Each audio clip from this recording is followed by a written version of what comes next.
Okay.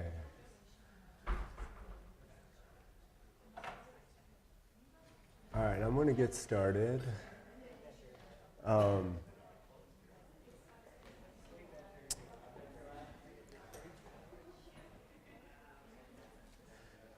so I'm going to get started, y'all.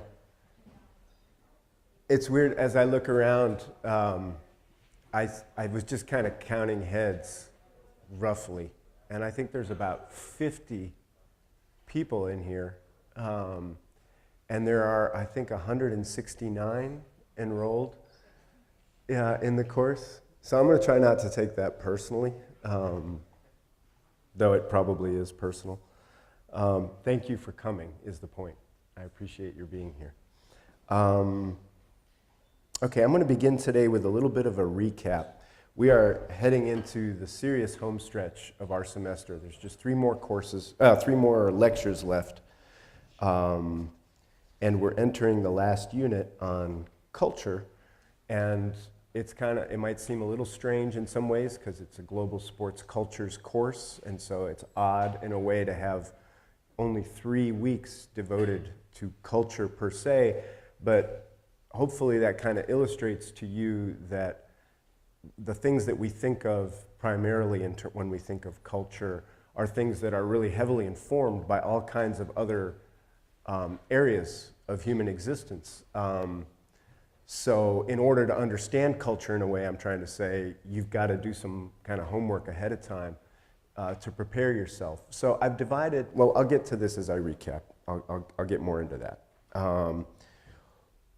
So I'm going to spare you the Do Nothing Machine video, but I want to just remind you of the metaphor of the sports machine, and I'm going to take you through that and in a different way today,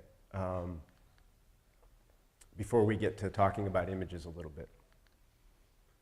Okay, so we began with a series of weeks talking about what we were calling individual lenses, right?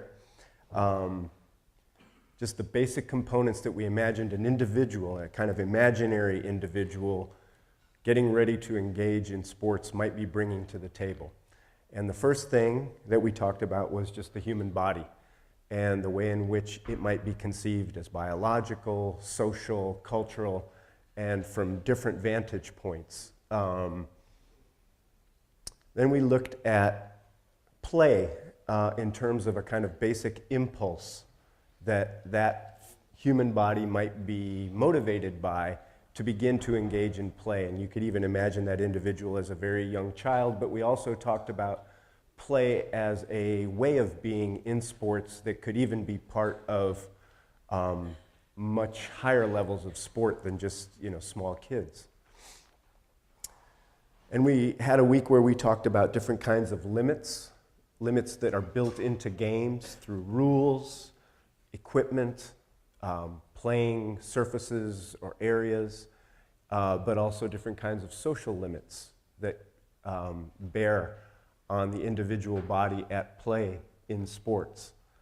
And then lastly, within this individual section, we talked about values and the kinds of desires or ideals that are intangible that individual might hold or cherish and seek to get out of the sports machine and also put into the sports machine.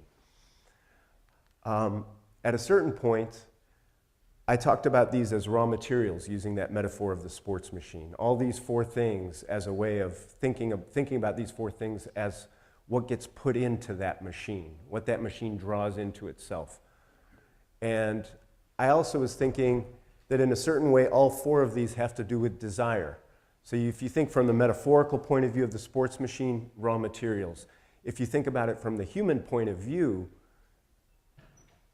engaging something like sport involves acting on desire. Desire is something that is motivating, a kind of creative force that drives you in a certain direction. And in a way, it plays on all of these four lenses: bodies, play, limits, and values. So then we moved on and we added in this social component in the next 4 weeks after that. And we began with our discussion of the NCAA as not exemplary, but an example organization in the sports machine. But there are, of course, others that, in a sense, organize those desires and bodies that individuals bring to the sports machine and supervise them and regulate them and control them. And we talked about markets as a kind of extension of that, in a way. Organizations in particular, even those that are ostensibly nonprofit, that nonetheless partly channel the desires and raw materials that the individual brings to the sports machine towards the end of making money. Media, we were thinking about media as a kind of intermediary, a go-between, between the machine and the products it produces, spectacles, athletes as celebrities, fans as consumers, and then us. And that can be us whether we are participating or simply watching as spectators. And then lastly, we talked about politics and the ways in which sport and politics intersect, sometimes explicitly in the government, but oftentimes in a broader way around issues of race or class or gender or sexuality, in the ways that sport organizes political energies, intervenes in the political realm, but is also shaped by that broader sense of politics. So thinking about where we saw desire or raw materials in the individual lenses, you could think about the social realm or the social lenses as having to do with the relationships that individual enters into, voluntarily or not, when he or she begins to engage in sports. Within the metaphor of the sports machine, we're talking about the structural parts and processes that begin the work of transforming those raw materials into something else. And now we're entering into our last 3 weeks, which are the cultural lenses. And we could think about these in a lot of different ways. I've chosen 3 topics that in some ways you could think of as very basic elements of culture, categories into which a lot of cultural forms fall. And that's part of why I think I chose them, because they appeal to me for the neatness of it. But I also do think that they are pretty fundamental kinds of areas of sports culture. So that includes images, which we will talk about today, numbers, which we'll talk about next week, which are a really important cultural form within sporting culture, whether you begin with uniform numbers and how some become iconic, to statistics, and today, and this is what I'll talk about next week, the role of advanced analytics and digital technologies in processing the sporting experience for us. And then lastly, words, which in a way is what we've been talking about all semester. I wanted to give you a heads up, which you will be glad to know and glad that you came to hear, because the people who didn't come won't know this. For our very last day, April 10th, former University of Michigan basketball player Jimmy King will join us. He was a member of a team that came to be known as the Fab Five back in the early 90s. You might know some of the other names. This is before your time, I know, like Chris Webber or Jalen Rose, Juwan Howard, and Ray Jackson. Jimmy's going to come and join us. So hopefully you'll be here that day, and it's going to be an informal conversation. I mean, Jimmy's a very eloquent and charismatic speaker, but he really thrives off of questions. So hopefully you will come with some questions in mind, and we can just have more of a conversation that day. So that's going to be our last day, so we're going to go out with a bang. The cultural stuff I want you to think of as expression. So we had desire, relationships, and expression, or raw materials, structural parts and processes, and then products. Okay? Any questions about this recap? Just wanted you to have a kind of overall sense of how I see the terrain we've covered. And so you could orient yourself going into these last few weeks. As we move into these last 3 weeks, especially the next 2, everything we've talked about up till now hopefully will be in play for you, and some of the understanding you've come to gain about all these different areas, bodies, play, et cetera, all the way through politics, will inform the way you think about the cultural stuff we look at. And you'll get a chance to test that out today in class later. All right, so week 10, images. So everybody's familiar with this phrase, a picture is worth 1,000 words. So I think that that's a really important, it's a cliche of course, but it conveys something really important about the way in which images work and the way in which we might want to work on images as those who view them and consume them. So I want to kind of begin by just taking you through that a little bit, and then we'll look at some images together. So on the plus side, what this phrase conveys about images is that images can be a simple way to convey complex feelings, ideas, and events. All right? On the minus side, images can be a simple way to convey complex feelings, ideas, and events. Right? You can laugh. That's cool. The idea is, of course, that simplicity can sometimes be a benefit, or a benefit for some people, and that simplicity can sometimes be a detriment or do harm when it becomes a kind of oversimplification, or depending on who's producing the image and who is the object of the image.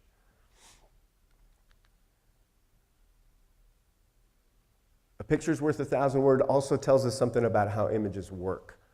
That in a certain sense, that's an equation, right? One picture equals 1,000 words. But it's not 1,000 words, it's a picture. So where did those 1,000 words go? They were subtracted in a sense, and they are simply implied by the image. Images are also, though we tend to view them as though they are frameless, transparent pieces of glass through which we see reality, images are also framed, just like windows are framed, right? Or paintings are framed, and those frames help shape our perception. That's what I mean when I say they frame perception. They allow us to see certain things. They prevent us from seeing other things. And part of what they prevent us from seeing is the context, okay? I'm going to just give you a couple examples of that in a minute. Here's one. So that's a man smiling, which has some detail to it.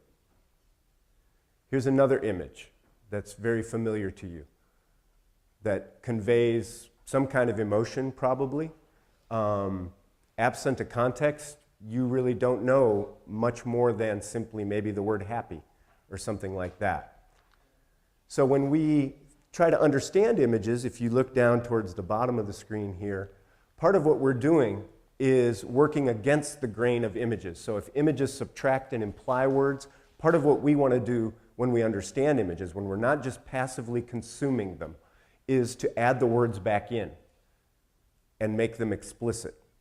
And where images frame perception and eliminate context, part of what we want to do is enlarge the frame and supply context. Okay? So, going backwards from this image, which is completely abstract, lacks total context, to this one, which I showed you a moment ago, and of course, you know, I'm being coy. I'm sure most of you recognize the face in this image. It's not just a smiling man. It's a smiling former football player named O.J. Simpson. To enlarge the frame and the context from which that image originally appeared in a newspaper announcing that he was found not guilty in the double murder case for which he was tried. Okay? So it's a super simple example of how you might enlarge the frame. I was thinking of another example. I don't want to get too much into it, but you're probably all, most of you I assume, familiar with the expression posterized. Yeah? So it comes from poster, right? An image that you might have on your wall as a kid. Okay? So to posterize or to be posterized means to be turned into the kind of victim of someone else's success, particularly in basketball, right? We talk about someone being posterized. That means they were dunked on in a kind of particularly humiliating way that might be, you become the kind of, I don't know, fodder for someone else's triumphant moment, okay? So we've seen it, I spent a lot of the time yesterday in a deep dive of posterized images of Blake Griffin and a million other people. I'm sparing you those, but part of what struck me as I was thinking about that image and about that phrase is how it completely eliminates the game context, right? And so that appears the next day as maybe the most important thing that occurred in a game because it so easily conveys something powerful and something that kind of grips us. But looking at a picture of Blake Griffin posterizing Timothy Moskov doesn't tell you anything about the game, doesn't even really tell you anything about that play. Doesn't tell you who won, doesn't tell you any of those things, right? So it's a very powerful kind of thing in sports. Memes are kind of the version that your generation has of this, I think, in particular, right? Where these things circulate virally, completely without context, sometimes deliberately removed from context, like Michael Jordan crying memes, right? Okay.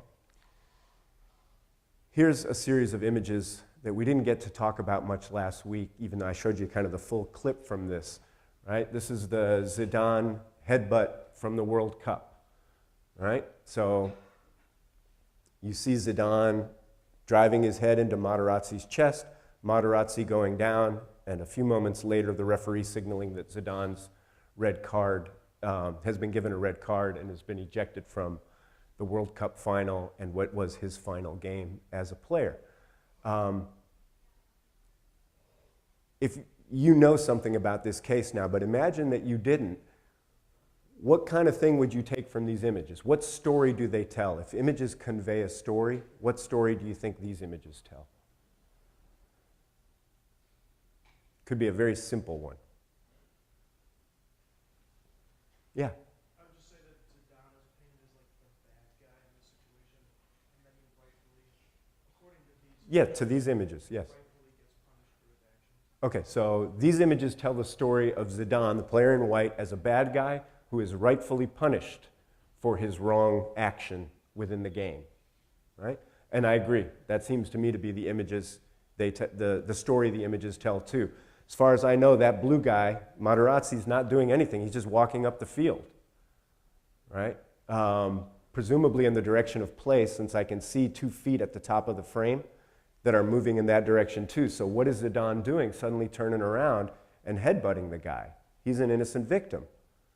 And so rightly, the referee is going to eject him from the game. Now, you know from what we talked about last week that whatever you think of Zidane's actions, finally, however you personally judge them, you are aware, hopefully now, that there's much more to this story. It's a much more complicated story than what these images convey with the way in which they are framed and with what they exclude.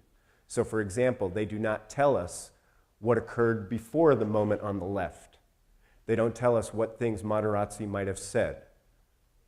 All of that is context that's excluded. They certainly, even if they included what Materazzi said, they wouldn't necessarily include the full context of where Zidane is from, that he is Muslim, that he is from a country that was formerly colonized by France, whose migrants to France have been marginalized within France. They wouldn't tell you that Zidane and other players from North Africa were made into poster boys for French tolerance in society. Right? And they wouldn't tell you anything about the context of post-9/11 war on terror in which Muslims in particular were targeted. Right? So all of that is part of this situation, but it's not part of the images.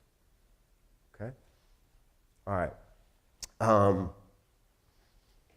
So I want to take the rest of the time looking at two clips. They're not both movie clips. How many of you have seen the movie Hoosiers? Put your hands up high, please. Okay, a fair number. Let me just give you a quick recap. Hoosiers was a movie made in 1986, and it frequently appears on the list of the greatest sports movies of all time. Okay? So we're talking about a classic sports film. It's billed as inspired by a true story. Okay? The true story that it's inspired, well, let me just tell you kind of the plot of the film rather than jumping the gun to tell you the true story. It takes place in 1952. The movie is set in 1952 in a small Indiana town, and it centers on the high school in that town, which is called Hickory High. Okay? It's a tiny, tiny high school with an enrollment of just, 161 students, I believe. Okay? Small high school. And a new coach has arrived to coach the basketball team at that school, Coach Dale. And he's come because the previous coach died. And Coach Dale is out of a job because it seems that he punched a player at his previous job, okay? So he's kind of descended. He's fallen from grace and landed at this kind of godforsaken little town in Indiana to take over this high school basketball program at this tiny school. And it's even worse because the star player, Jimmy Chitwood, doesn't want to play this year because he's so distraught by the death of his former coach and doesn't want to play for the new coach. Coach Dale has a hard time even putting a team together. He can barely get 6 guys, right? He's also, well, I'll tell you this part too, because it's part of the story. He deals with, his assistant coach is a recovering alcoholic who's struggling, played by Dennis Hopper, who's struggling to kind of stay clean but really can't. But Coach Dale takes him on as an assistant coach. He's got these 6 kids. Coach Dale instills in them all these principles of fundamental basketball, that they better pass the ball 4 times before taking a shot. They better play hard defense. And after a really slow start and a lot of resistance from town members who are really invested in the success of this team, the team makes its way through the state tournament. And crucially, at this point in time, the state basketball tournament was not divided into divisions based on school size. So the tiniest school could compete against the largest school in the state tournament. So tiny Hickory makes its way through the state tournament. They travel to the big city to play in the state finals in Indianapolis. And there they meet the Bearcats of South Bend Central.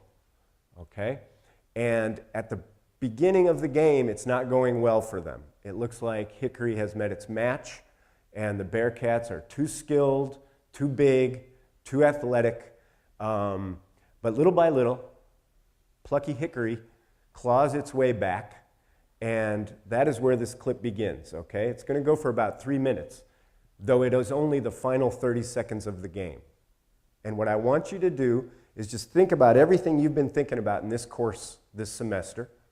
Just kind of bear in mind bodies and play and values and politics, all the things you might have been thinking about, whatever caught your eye. As you watch the film, I just want you to think, what story is being told, okay?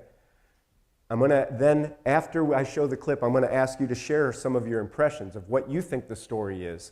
And then I'm going to show you a clip of the actual final 30 seconds of the game upon which that movie was based. And we can compare the two, okay? All right. Hopefully this will roll. Hickory's in red. 33 seconds to go. Sensational comeback. Burrell having trouble with the inbounds pass. Hickory is scoring 6 consecutive points. It all starts in Indiana High School Smart Burner at Russell Fieldhouse. Get the ball. Get the ball. Grab it. Grab it. Grab it. Grab it.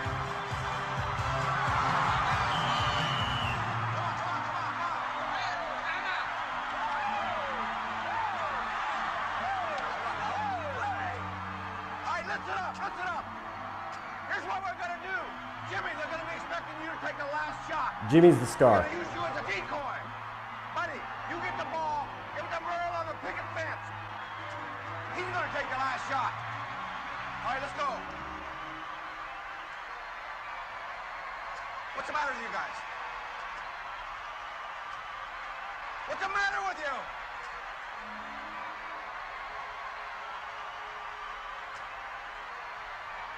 I'll make it. All right. Buddy, get the ball to Jimmy. Top the key. Buster, you spread the floor. Let's go. Team. Save ABC basketball history here tonight. A sensational comeback by Henry. The score is tied at 40.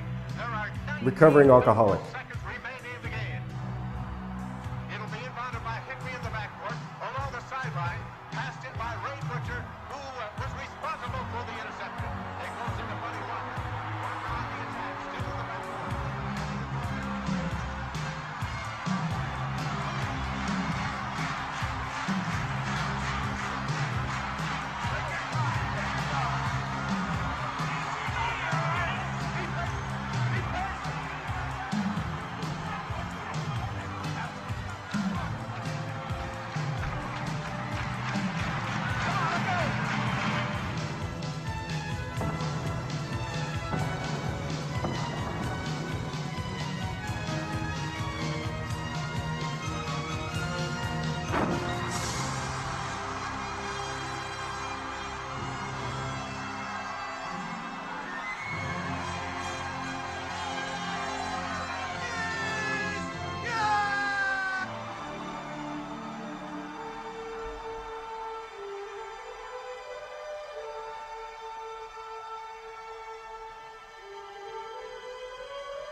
That's the love interest of the coach, by the way.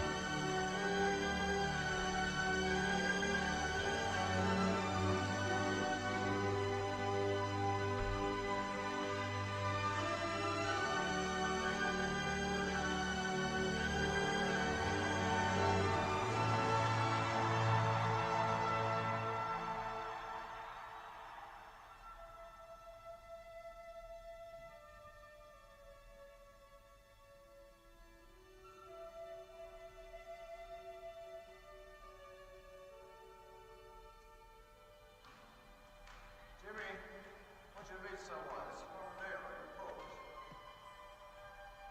I've seen you guys can shoot, but there's more to the game than shooting. There's fundamentals and defense. The boys and I are getting to know each other. See who we are and what we can be. Let's be real clear about what we're after here, all right? It's team, team, team. 5 players on the floor functioning as one single unit. Okay? No one more important than the other.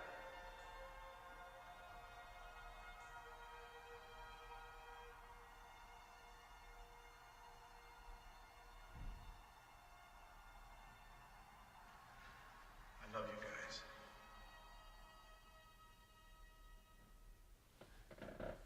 All right. So, what's the story about? What did you notice?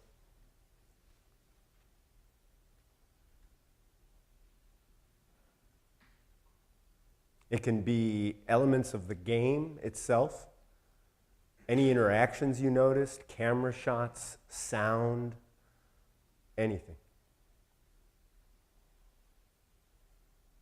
Do you guys like basketball? Oh, yeah, good. Yeah.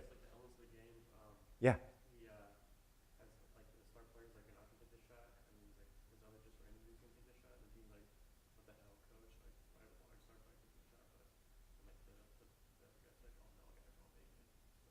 Right? So what does that tell you? Does it convey anything to you? Any idea behind that? That's a good account of what happens. He's talking about that moment in the timeout where the coach has designed a play in which the star player will be used as a decoy for another player, but the players themselves resist that strategy successfully.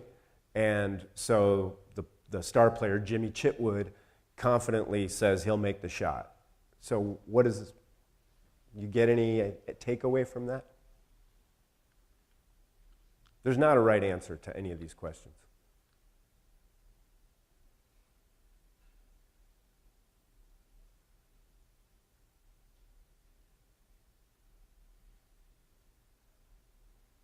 So you could think about it this way. It's not necessarily a central point in understanding the image, but it's a good way to think about understanding images. So throughout this movie, if you've seen it, the coach, and you heard it even at the phrase, no one player is more than important than any other player. His basic philosophy is the team, the team, the team.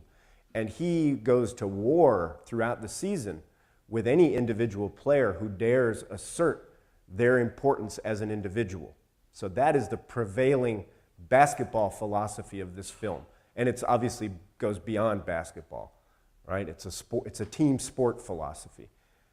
Yet in this crucial moment, that philosophy seems in a way to have to accommodate that individual player, right? So it's almost as though it undercuts its own central message, because this doesn't happen unless this kid, as portrayed in the movie, doesn't assert himself and say, I can make this shot. There aren't 4 passes before they take a shot in that final. It's an ISO. He just basically goes one-on-one on the defender and rises for a jump shot. That's the play. That really contrasts with everything we've seen from Hickory all season long. So that's an interesting kind of contradiction, which may or may not be intentional. It doesn't matter, but it just suggests a kind of deeper complexity than what the movie seems to want to have us take away, which is the ultimate importance of the team, right? Other things that you noticed about the teams? Yes? They were down the game and had to come back, which kind of like portrays how they're underdogs. Yes. They were underdogs in the game, right? They were underdogs even to get to the game. They fell behind, so their determination was tested, right? They faced adversity. And that is echoed throughout the film. That's part of why I gave you the recap. Everybody in that film, in a certain sense, has had to come back from something, right? The recovering alcoholic, the disgraced big-time coach who has to go to the small town, different players, the town itself as a poor rural town, right, that has nothing but basketball. So there is this, the idea of the Cinderella team or the underdog team that is really such a big part of sports culture and such a big part of American culture, right? It's so dear to kind of the American self-image that somehow Americans are always underdogs, right? Which is an odd story for us to tell about ourselves, considering that for some time now we have been kind of the greatest military and economic power in human history. But we still want to tell that story, right? And consume films that reflect that image back to ourselves, right? So that is a very important part of the story. All right. What else did you notice?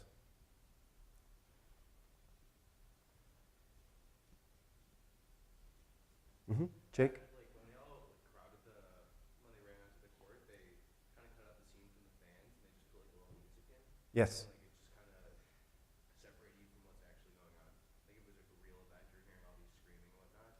Right. It's just a movie. It's just like you just gotta have like the filming. Okay, so they kind of, right, so in the post-game celebration on the court, initially you hear the fan cheers, and then they turn down the fan cheers, and you just hear the music as you watch the scenes of celebration. So clearly that's not how you would experience an actual basketball game if you were there, or even if you were watching one on TV. What it suggests is that the music might be really important. So what do you think the music does here? Since we're dealing with a film, we don't just have an image, we have an image that includes music as part of how it conveys a story. So what did you think of the music as you were listening to it? How does it strike you? Did you notice the music, I wonder? At any point? You did, Dan? It's kind of cheesy, but it's just kind of like with sports movies, just like overlay music or like the epic moments of the game. Right. That's right. I mean, that's common in sports movies, sports documentaries, for music to be there. It's common in every movie, actually, for music to be there. And part of what music does, one way to think about it, like this music, you have sort of some lonely kind of sounding horns that sort of rise in volume, and they gather other instruments together to give you a kind of sense of emotional triumph and release, right? So music in films is often there to help you understand your own feelings, or even to prompt certain feelings, right? It kind of organizes the event for you. Yeah? Started to notice it once like the shot went to slow motion and like everything kind of like slowed down and you really like the music to emphasis on shot. Yes, absolutely. That's right. It really puts a kind of sharpness to that moment, right? It tells you, here's the most important moment, here's how you might feel about it, right? You should feel stirred and inspired and moved. This is an important event. What else did you notice? Yeah, go ahead.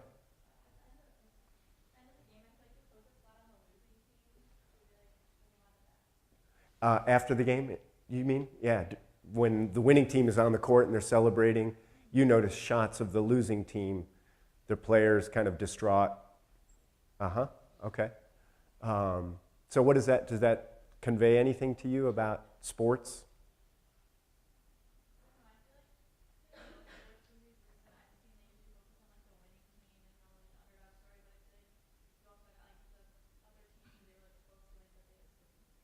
Right. They were supposed to win and they didn't. Exactly. So they're heartbroken, right? There's sadness, yeah? And, their sadness may be something you respond to, but you might also think, and it might be hard for you to have kind of tapped into this unless you've already seen the movie without having seen the whole movie, but the movie strongly encourages you to be rooting for Hickory, right? That's who you are identifying with. That's who you know personally, right? To the degree that you have any kind of underdog spirit within you, they're your team. They are you, right? So in those scenes that you're talking about, we see the team that didn't win but was supposed to win, heartbroken. And in a way, that contrast with the celebration serves to heighten the triumph of the Hickory team, right? You might care about those players that lost, but I think you'd be quite exceptional if you did. Exceptionally kind of empathetic as a person, because you don't know a damn thing about any of those players. You don't even know their names, let alone their backstories, let alone what farm they live on, or what their dad does, or any of the things we know about Hickory. Right? In a certain sense, they're objects or props that are there to highlight the triumph of the Hickory team. Anything else you notice about the two teams? Okay, so I'm going to just put this out there because nobody else is going to say it. Hickory was an all-white team, and South Bend Central here, though an integrated team, the shots you see are mostly of black players. And if you see the whole game footage as portrayed in the movie, the black players are especially showcased. As they race out to a lead against Hickory, you see them much more physically imposing. They're basically just shoving Hickory players out of the way, getting easy baskets. Even I think there's a dunk early on, which is very unusual in 1952 high school basketball. They're quicker, they're more athletic when they're in the lead. At the end of the game, what happens? Like, what did you see? Did anybody notice, like, how does Hickory even get into the position to take a winning shot? Yeah, there's turnovers, right? So if you're thinking about the complex ideas, maybe even the unintentional ideas that images convey, one idea you might get from this movie is that under pressure, the players from South Bend Central choked. Okay? And if you put that together with the fact that most of their bodies are black, then you might form or find a stereotype about African American athletes reinforced. That they're doing great when there's nothing on the line, they're athletically superior, but when the pressure's on, they will choke, and their athleticism will not serve them when faced with the disciplined, fundamentally sound, athletic know-how of these plucky white underdogs. Okay? So that's a complex story right there. That this movie, I doubt the filmmakers intended it. So this is not about a conspiracy theory where they are trying to purvey these stereotypes. It's about the subtle ways in which, even unintentionally, images can convey complex social and political ideas that are just circulating around in the sports machine and send them back out again, right? Where people can take them in and find at an unconscious level that their stereotypes are reinforced, right? What's more, because it has set up an emotional identification between us and Hickory, we want that to happen. Right? So it actually puts us in the position of desiring something to go wrong for the team from South Bend Central. And at that point in the game, the only thing that can go wrong is that they choke. So you might think about that. Now I'm going to show you the other clip, which is in real time, of that game. And you will see, it's going to begin with, it's not South Bend Central because that's not who they played. On the left-hand side, the team, their opponent's making a shot, and then it'll run through to the final possession. So Hickory's in dark.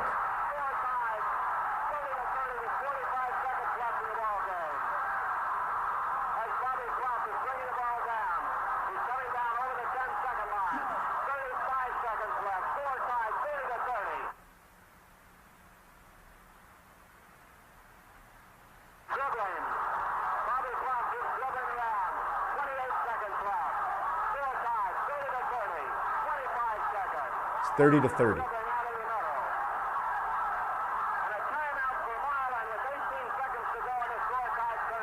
And it's not Hickory, but rather Milan is the name of the real high school.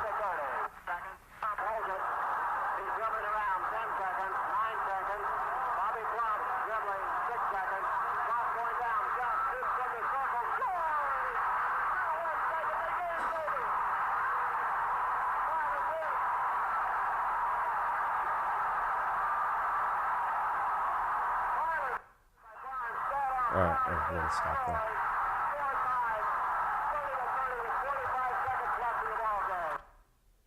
Okay, so what did you see in the final? Yeah. I mean, you're getting a play-by-play, Yes? a commentator that's different than the movie. Okay. Yeah. So that raises a question of why the movie might have not included a commentator, right? A play-by-play broadcaster in a radio booth, because that's common in sports movies where the media representation of the event is also somehow shown as part of the story. But it's not here. So just off the top, I'd never thought about that before, but off the top of my head, I would say that's interesting. They don't want the media representation to interfere with the way they want to construct the story, which is, you know, not a good or bad thing, it's just a thing. Okay, other things you noticed? Yeah.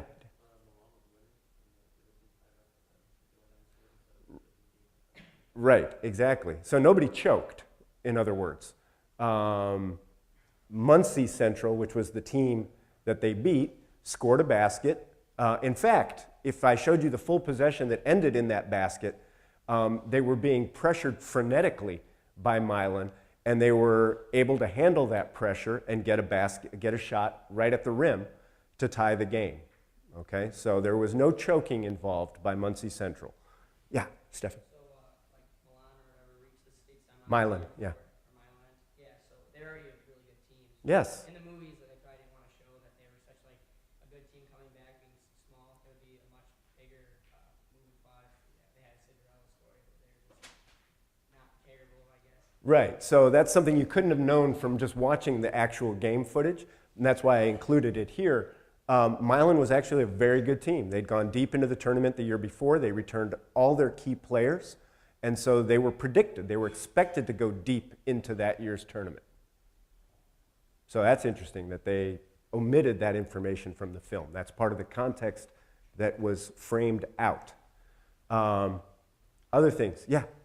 There's still like some time left in the bracket where they don't basket, but they were able to Yes, right. So it wasn't exactly the perfect ending where the shot goes off right at the buzzer, right? Yeah, that's good too. Just think about the name too. So they changed it from Milan to Hickory. What do you think of when you think of Milan? Huh? Italy, sure. So, because you're thinking Milan. Right. Oddly enough, there's a bunch of Milans in the Midwest that are pronounced Milan, even though they look like Milan. So you think of Italy. What about Hickory? What does Hickory make you think of? Anything? Yeah, what associations? A strong tree. Okay, so a tree, yeah. Sure. Anything else? Yeah, I mean, this. It makes me kind of think somewhere like in the middle of nowhere. Yes, right. He said it makes him think of somewhere in the middle of nowhere. I mean, Hickory is a super folksy word, isn't it, compared to Milan? I mean, the first association we get to Milan is a European city well known for fashion. That's not going to help us in this underdog basketball story set in rural Indiana. We need something like Hickory, right? It's down home, and it's something rural, and a tree even connotes that, right? This is not an urban high school, okay? Other things, anything else that you noticed about the gameplay?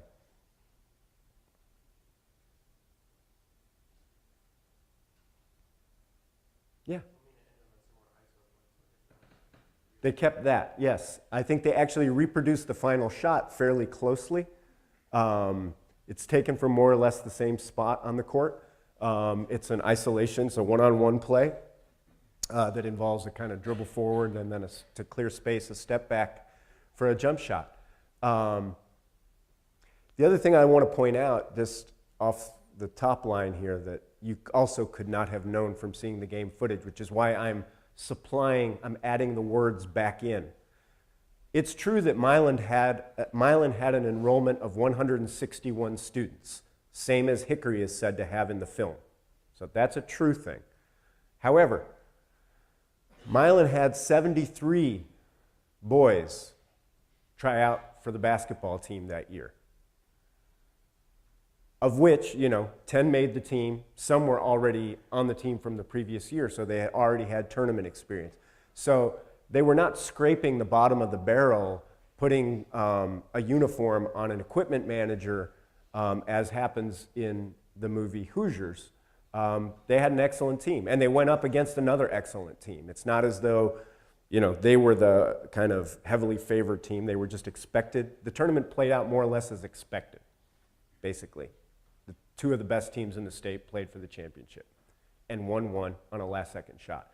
So part of what you can think of, and I'll leave you with this going back to Hoosiers, is the way in which winning and losing in sports, right? So think about the way the movie Hoosiers ends. A last-second shot, one team wins, they're triumphant, the other team is distraught. The music and everything we've seen up till then makes us feel happy, right? And proud and identified with the triumph of that team, okay? The very fact of it being a sports movie and so including a winner and a loser also cues us in to associate the qualities that are associated with that team: teamwork, cooperation, love, hard work, determination, adversity, whiteness, with victory, okay? Whereas all the reverse happens because of that kind of dichotomous structure of sports. The losing team is the opposite of all those things. Right? And the game footage we see in the film kind of bears that out. They couldn't really show that same level of determination. They did not have the same kind of teamwork. That's why your comment about the individual asserting himself at the end of the movie, and it's actually an individual play that wins the game, sort of undercuts the logic of the film, because it really wasn't. I mean, it was about the team, but it wasn't only about the team. So that's just something to think about as you go forward. Next week, we're going to talk about numbers, statistics, and the like. And then we'll wrap up our last meeting on the 10th with Jimmy King. So have a good week, y'all. And thank you for your comments and participation.